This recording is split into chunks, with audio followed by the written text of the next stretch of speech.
So what I found is after we go through the pre-approval process and we do what I like to talk about, the heavy lifting up front, a lot of clients start thinking about, okay, I'm gonna move into a house, what are the things that I need?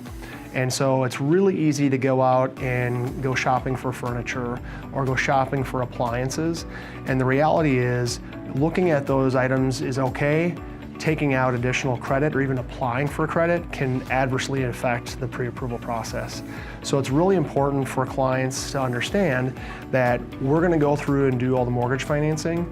You can look for those items, just be sure that you don't go and take on, hey, I can get 10% off on my purchase if I apply for this credit line. Just avoid that. A lot of people get 2 or 3 offers in the mail that they're pre-qualified or pre-approved for a line of credit at a particular store. Avoid doing that. So that's a big one. Another one that's really impactful is any impact and changes to their jobs. So the amount of income that you create determines how much you can afford for a housing payment. And so if we're using a certain amount of income, we want to make sure that that income is stable or increasing. So things like having seasonal employment, overtime income, salary versus hourly, any of those changes, it's just crucial that there's communication between our borrowers and our loan officers. And so anything else that you do credit-wise, we just encourage don't do any of those pre-approvals or get your credit pulled by anybody else. We want to make sure that you have the best position possible to put an offer on the home of your dreams.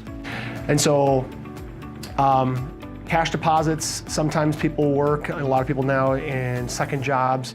And so if you're going to have any kind of cash deposits, you want to make sure that you're tracking that with a pay stub so we can verify what that is.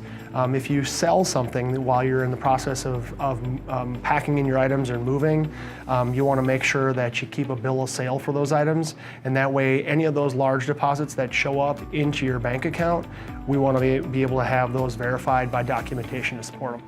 So any questions that you have, certainly get through and start the pre-approval process with me, Larry Treacle, AMEC Home Loans, 612-505-4649.